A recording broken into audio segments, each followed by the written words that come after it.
What is up, all you Space Steves and Screamin' Sallys? Welcome to Taquito number 3, part of The World is My Burrito, aka Twimby. It is Friday, December 15th, 2023, and I am coming at you with Alien Isolation, the video game released back in 2014. I just finished it last night, and it was fun enough that I felt it merited its own little bitty episode. I'll start with my hot take since that environment is perfect for a xenomorph nest. This game is great, and I do recommend it if you like sitting around waiting to hopefully not die for long periods of time. The gameplay, story, and plenty of the small details are rewarding if you're a huge fan of the first Alien film. Particularly if you recently watched it. I like this got me in the mood for it. I'd been playing it for a couple of days on end, and then like 3 days ago I watched Alien, and the day after I watched Aliens. And man, like this really, it hits the spot just right, especially because some of these small details are straight out of the movie. The level design is true to that Geiger aesthetic. I forget which one it is, leaving you occasionally suspicious or scared of like just a piece of the ship. It's great like that. You do get to see a lot of people die. That's definitely not a spoiler. Many points of the game are much like playing a movie. So sometimes it's a cutscene where you can't really do anything. And then sometimes you are acting through a scripted piece of the game. So I do recommend playing this. It's at this point, it's on everything except maybe Switch, but limited run games did do like a Switch physical release for it. But yeah, I do recommend this game. If you don't want anything further spoiled, if you don't want this ovomorph taquito spoiled, then step back or risk becoming impregnated with spoilers. The caveat to the hot take and the recommendation, I actually don't recommend this game on console, at least on the PS4. I think the first time I played this game was either in 2019 or 2020, and it is entirely possible that I started and then restarted that game in both of those years.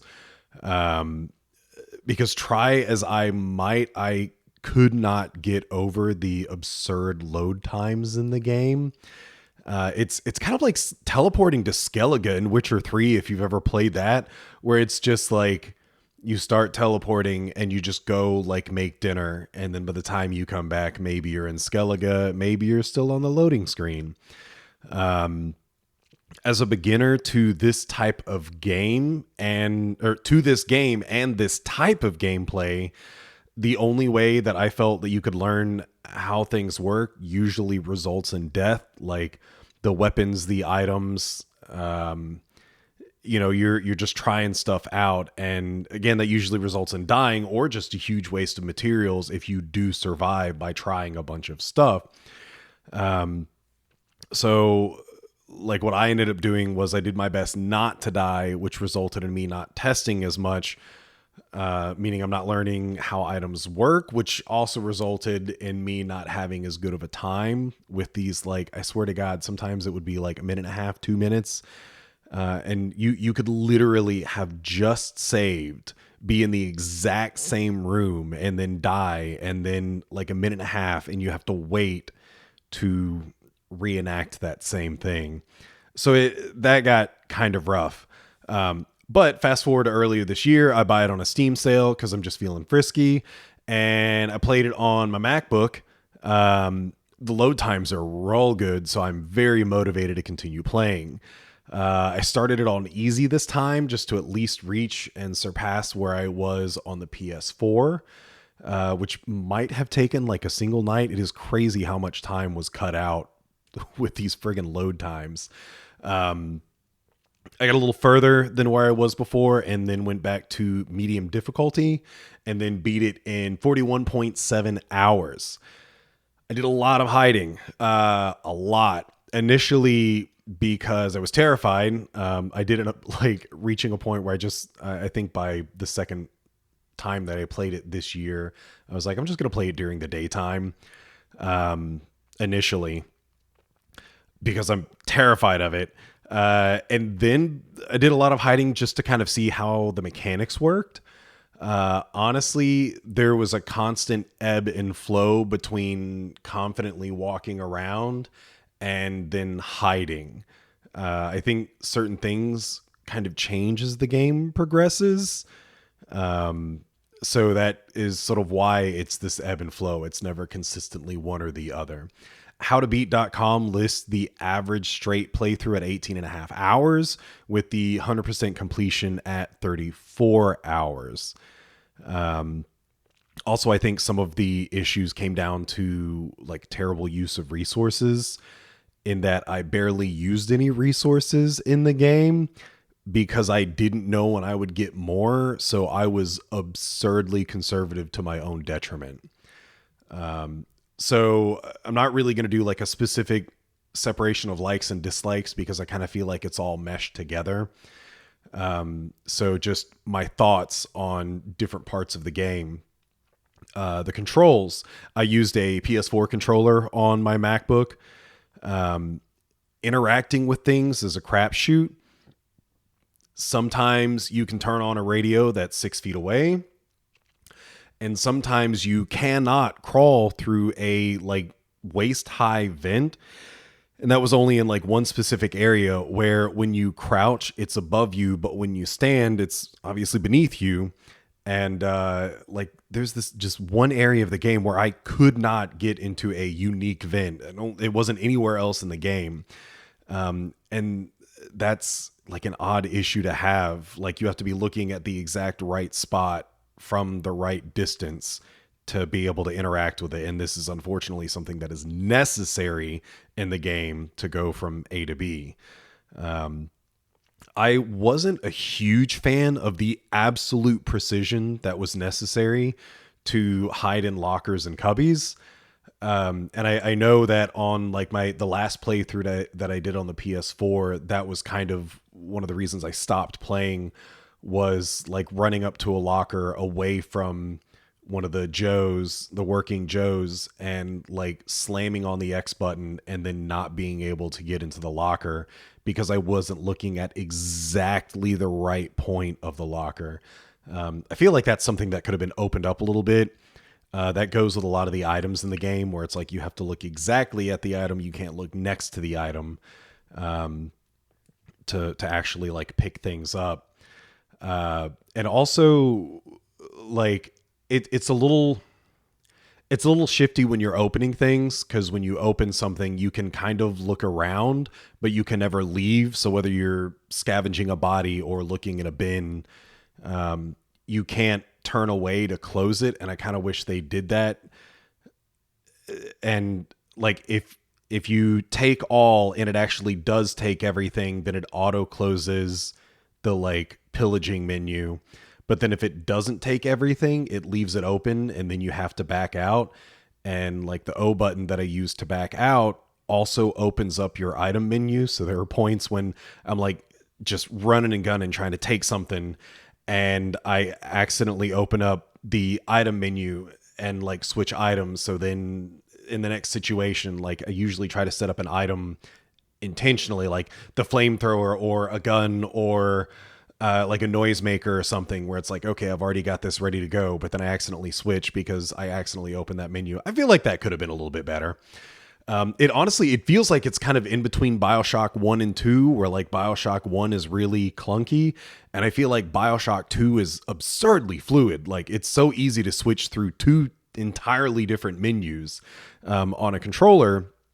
And this is like right in the menu, right in the middle, where it's a little bit smoother than like OG BioShock, but it's not a very refined item system.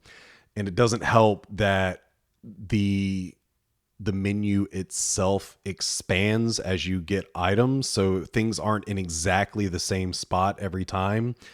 I've played like BioShock 1 and 2 multiple times. You think I'd remember it, but I'm pretty sure the menu system was just a lot more agreeable, whether they had blank placeholders or there were just fewer things there. The controls were a lot better in that. It's not enough. Again, I recommend this, so it's not enough to like turn it down, but that is kind of a problem.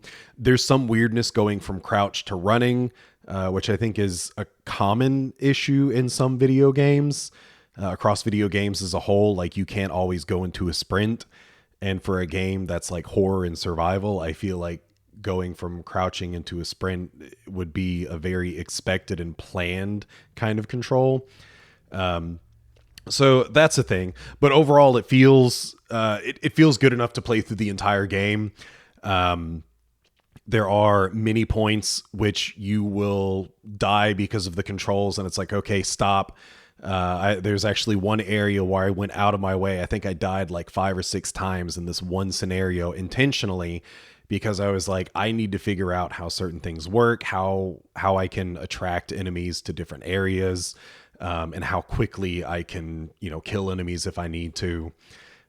So it is, while there are some downsides to it, I feel like the best part of the negative is the learning process, that it encourages you to like learn how to use the things that are around you.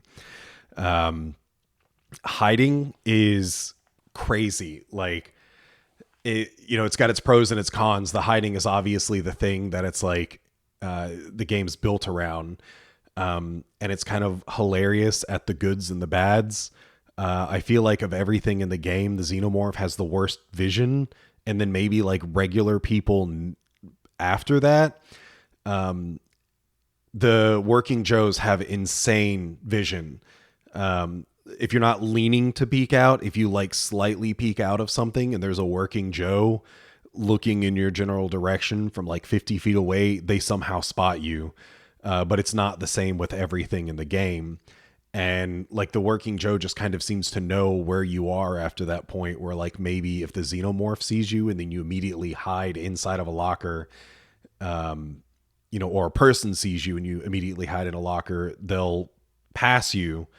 But the working Joes are like, no, you're definitely in this locker right here. There's kind of like a flexibility to how well things can actually see you and the circumstances under which they can see you. But then there's also this bit of humor where like you're hiding behind a pool table or something, and clearly like your head and shoulders are above it, but the Xenomorph that's 5 feet away from you, 4 feet away from you, can't actually see you. But the hiding is a really fun mechanic in this because you can kind of like hide yourself in a corner. Things can see you through glass. Running activates, attention. So the Xenomorph, the humans, everything in the game can hear you when you're running. So it's very interesting to kind of balance like how fast do you move, how slow do you move. And then sometimes if you learn certain mechanics of the game, you'll know, okay, I can run from here to here and not cause any issues. But I really like what they did with hiding. Spawning is really interesting, particularly the Xenomorph. I don't think there's any difference in how the humans spawn throughout the entire game. Pretty sure all humans and all working Joes are scripted to be in the same place every single time. But the Xenomorph, I particularly remember hearing something years ago about like, you'll never die the same way twice, which is fairly true in like 99% of the circumstances. Like running will cause the Xenomorph to come somewhere near you. I don't know if it's always behind you or if he drops, if it's random, maybe he drops in front, but it really does keep you in check. There's one point where I was on an elevator and I'd kind of procced the Xenomorph on the floor above, or he was at least like on the ground, like right outside the elevator on the floor above. And then when the door opened on the floor below, he was already kind of there waiting for me. So you never really know if the Xenomorph is going to be somewhere at certain times. And this is also a part of the game where I'd done like 2 or 3 times because I kept dying. And that was a unique part of it where like when it was right in front of me on one door, it was still pretty friggin' close on the next door of the elevator. And in the other like attempts where he was further away, he wasn't usually in that same spot on the same floor down. Um, it let's see. Okay, so yeah, this is random. It's a taquito. It's not supposed to be like an entire focus thing. Um, I could never really figure out how the flamethrower entirely worked with the xenomorph, and I'm not sure if there's like a scaled damage thing over time. But it felt like sometimes like you only get 500 fuel units, and like you can just tap it, and it's like an immediate 25 loss of fuel. I could never really figure out how that worked in the game. So like the flamethrower is about the only thing that truly gets rid of the xenomorph for a few seconds, anyways. And yeah, so like sometimes I think it took like 40 or 50 fuel to actually get him to run away. And I felt like sometimes it seemed like it was less, but then around the time you get it, like not that much later, I swear it was taking like 50 plus fuel and a couple of bursts to get rid of them. That's another fun thing about like the terror of this is I don't know what the number is, but it's not like a consecutive number. So if you keep tapping the trigger, and say you do 10 flame each time, those 10 flame only count as like one attempt, so you can't do it 5 times and get rid of them. There's like a sweet spot somewhere that gets rid of the xenomorph, and you have to hit that every time or he will not run away. But sometimes I swear I would do like 20 or 30 and he'd run. So I don't know. That was certainly like it seemed like it got more difficult towards the end of the game. I'm not entirely sure how saving affects enemy placement, but I would say it's something that you definitely can't trust. The save spots they allegedly tell you if there are hostiles nearby when you go up to it. It'll either say save or save dash hostiles nearby. And some of the times that I've like saved, quit for the night, then come back the next day, there would definitely be like sounds in the vents or something nearby. And I'd be like, okay, I'm done for now and I'll just deal with this tomorrow. I'll just have to remember that there's something really close to me. And I would come back the next day and there's nothing there. But then there are certain parts, one like mission 17, I think it took me like 10 times to beat it. I saved at a point when the xenomorph was right about to pop out of a vent, and every single time I reloaded it, he was right about to pop out of the same vent. So I don't really know how that works. Also, again, I mentioned that it will tell you if there's hostiles nearby. There was one point where I saved, I turned around, and the door that I'm standing right next to opens up, and the full body xenomorph is just standing right there. So don't, if there's like spots or walls or like something nearby, don't always trust when it says no hostiles nearby. Also never run to a save point, because like for the most part it seems like save points are a safe area. There are certain things in the game that are like safe areas, and I've watched them, and sometimes more than once, like mission 17, where if you get into like a certain radius of something that you need to interact with to continue the mission, the xenomorph will like up and leave. But if you're being stupid, if you're whacking on things with the, wrench or like firing the gun, you will draw him back and it's no longer a safe zone. Because I've definitely died in like safe zones too, because I, ran into it to be like, okay, I just want to run in here and save and like be done with it for now, or at least make sure I've saved and screwed myself over. So that's like another soft bit of the game. And like manipulating everything in the game is so wild. I'm not really going to go into too much detail.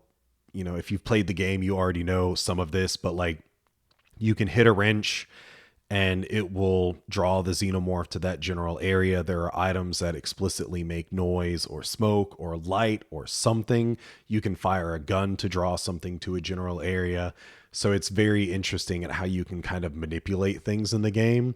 And if I ever do another playthrough, I think that's what I want to do, is like try to screw with that a little bit more. Now that I've already beaten it once, I can be like, okay, next playthrough will be like a screw around. And again, on the spawning, I think one of the most fun things that I like ever accidentally learned, when you first discover the xenomorph, like it kills this guy that has, this jackass that's been guiding you through the area. And it kills him and you don't know what it is yet. And you have to, like summon a tram. And it was definitely on like the second time I started this game, and like I'm just standing in the tram. I don't know, like picked up my phone or something, and I'm standing in the tram. I haven't actually hit the button yet to start the tram because I'm like, whatever, the xenomorph's not actually in the game yet. There's only that one quick cut scene, and then they're like scaring you with sounds in the vents. So I'm just like standing there, I'm looking at my phone for something, and then all of a sudden you hear the alien scream and just like the thunk, thunk, thunk, thunk, thunk, thunk, thunk, and I get stabbed from behind. So that was, I think honestly, of every scare in the game, that was the most terrifying one, because I had played through that portion of the game, once already for sure, if not a second time. And then to actually die in an area where I thought it was a safe space and invincible. Very cool.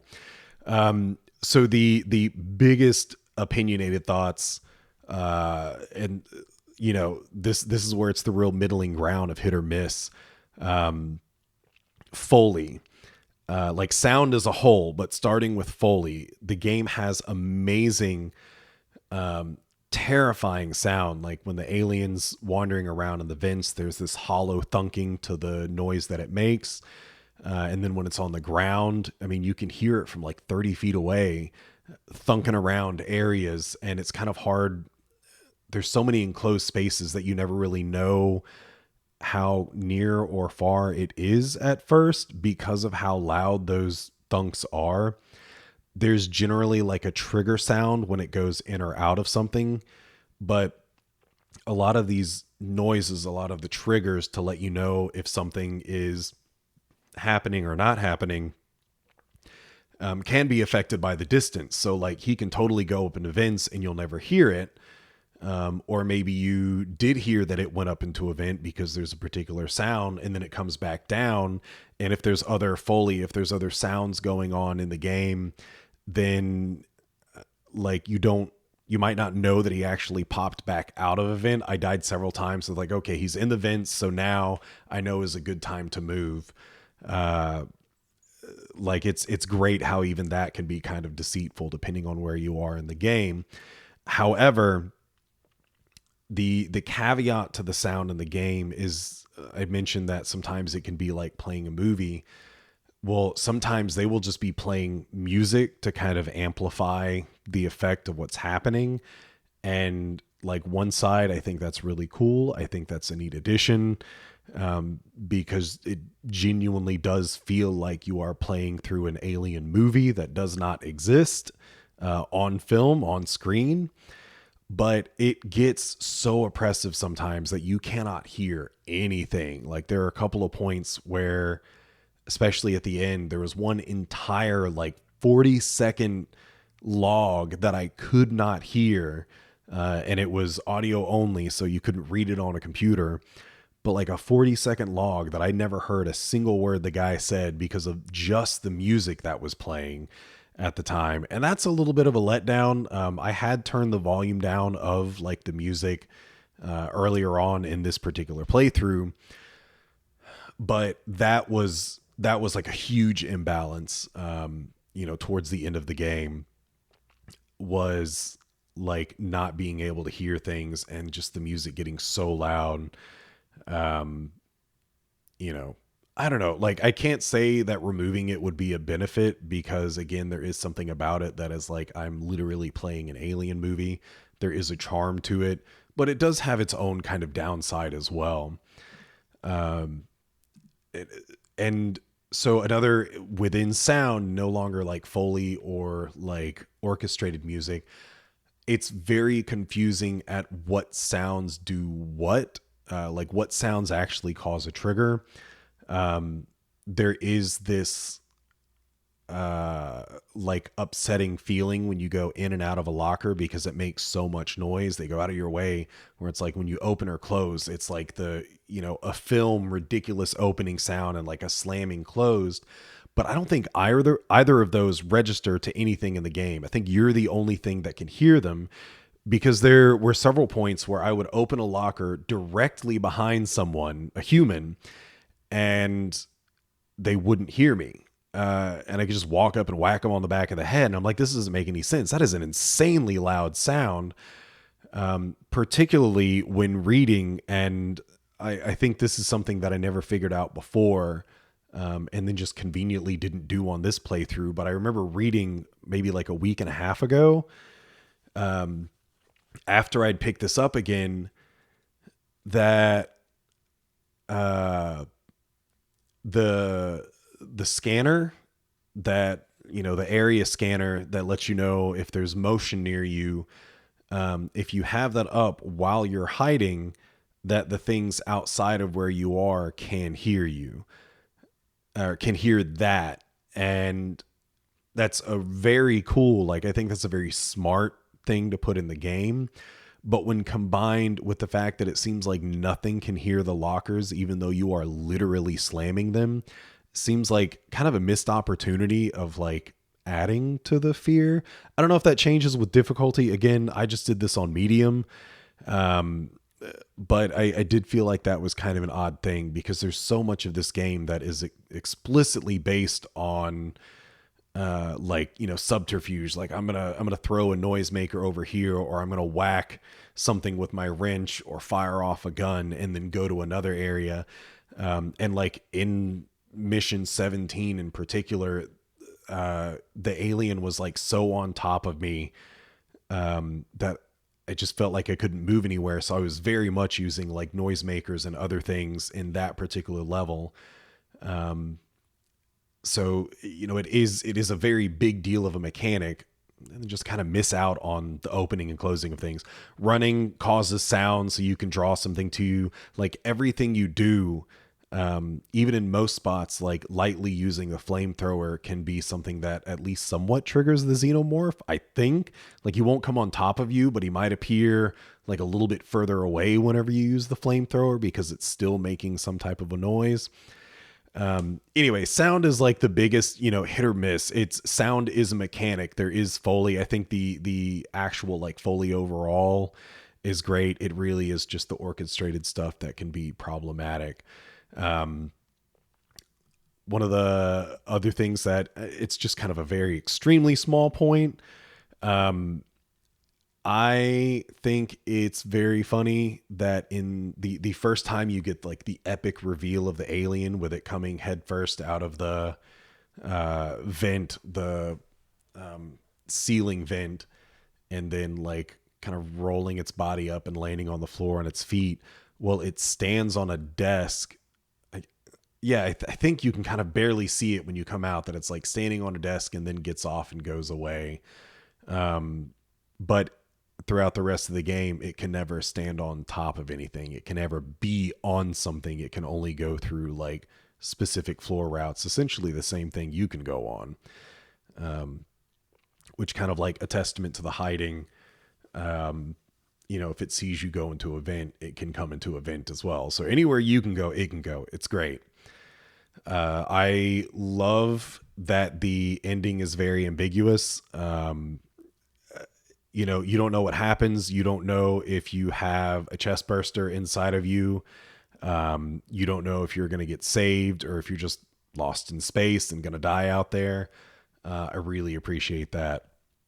So yeah, I think that really kind of sums up everything I wanted to say. Oh, I guess some of like the film references. So aesthetically, it's very much like Alien.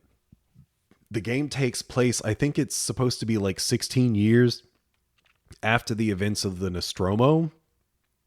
And so some things are like a little bit cleaner than the Alien movie, but nowhere near as like clean and vibrant as Aliens, which is 57 years after the first film.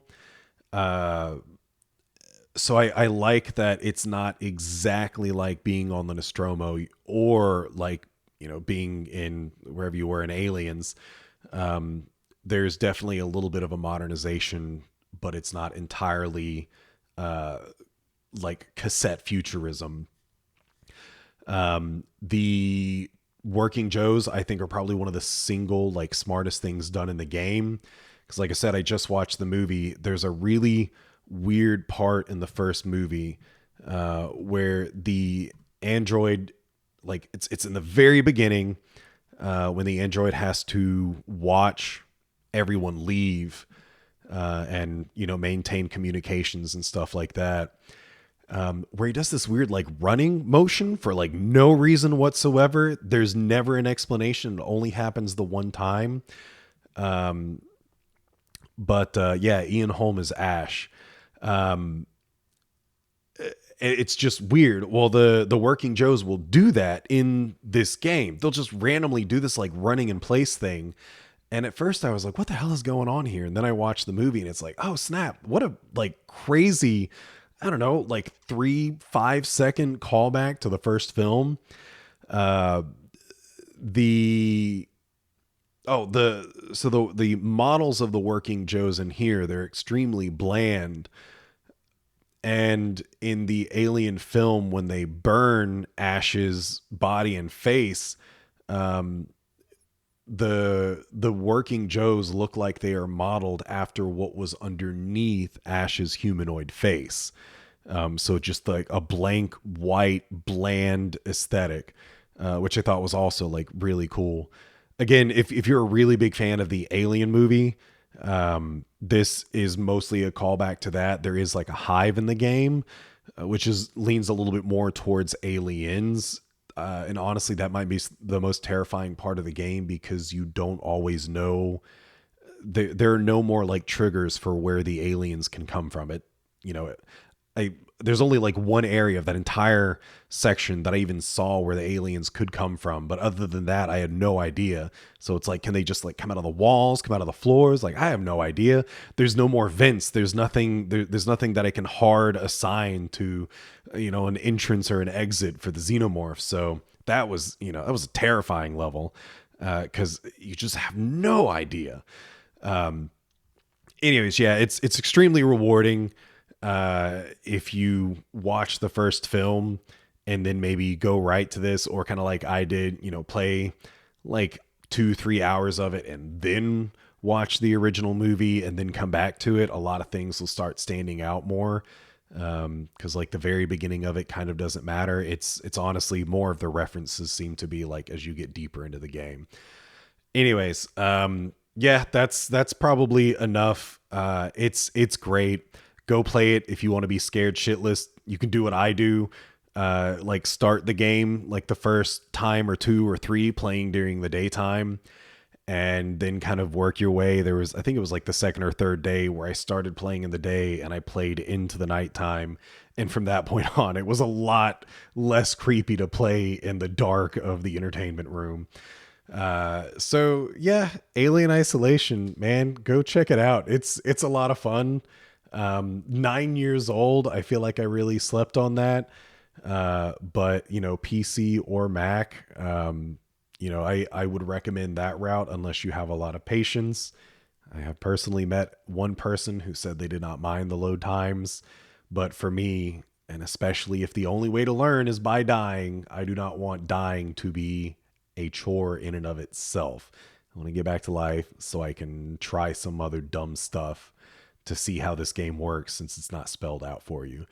Yeah, and then whenever you get done with it, go watch like the any percent speed run and then the 100% speed run. Do not do it in advance, not only just because of spoilers, because not knowing how the mechanics work is one of the best parts of the game. It's the most frustrating, but also I think the most rewarding because how some of these people speed run is extremely opposite of how I played the game.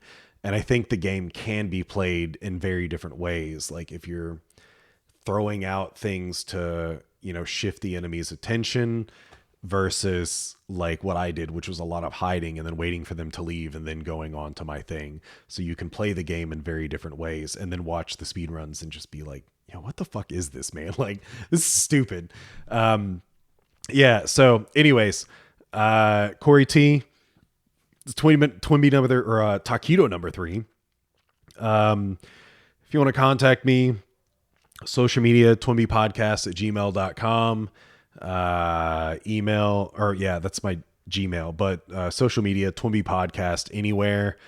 Obviously you can listen to this anywhere you listen to podcasts. You listen to it right now. So thanks. Appreciate it. And if I don't have another episode out by Christmas, Merry Christmas and Happy New Year, because good luck getting an episode out between Christmas and New Year. So anyways, thanks again for listening, y'all. Deuces.